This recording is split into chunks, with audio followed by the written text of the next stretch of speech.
కాకినాడ జిల్లా కిర్లంపూడి మండలం కృష్ణవరం టోల్ గేట్ను పోలీసులు గంజాయి ముఠాను పట్టుకున్నారు. విశాఖ ఏజెన్సీ ప్రాంతం నుండి చెన్నై వైపుకు వెళ్తున్న లారీ ట్యాంకర్ క్యాబిన్లో ప్రత్యేకంగా తయారు చేసిన అరలో గంజాయిని తరలిస్తున్నారని డీఎస్పీ కె లతాకుమారి తెలిపారు. లారీలో ఉన్న ముగ్గురిని అదుపులోకి తీసుకుని 84 కేజీల గంజాయిని స్వాధీనం చేసుకున్నారు.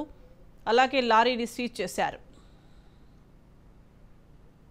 కిర్లంపూడి మండలం వద్ద వెహికల్ చెకింగ్ చేయించుండగా మాకు వచ్చినటువంటి ముందస్తు సమాచారం ప్రకారము KA 01 AM 3279 ఆయిల్ ట్యాంకర్ను ఆపి మన యొక్క సిబ్బంది చెక్ చేయగా అందులో ఉన్నటువంటి డ్రైవర్ అన్సారీ TH మరియు వారితో ఉన్నటువంటి ఇద్దరు మగవారు అనగా ప్యాంగి సన్యాసరావు అలియాస్ సంతోష్ మరియు కైసర్ల దివాకర్ మొత్తం ముగ్గురిని పట్టుకోవడం జరిగింది.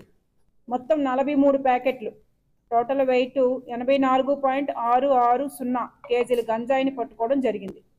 గంజాయి రవాణాకు ఉపయోగించినటువంటి ఈ ఆయిల్ ట్యాంకర్ KA 01 AM 3279ను ఒక సెల్ ఫోన్ను 1000 రూపాయల నగదును మధ్యవర్తి సమక్షంలోనే సీజ్ చేయడం జరిగింది.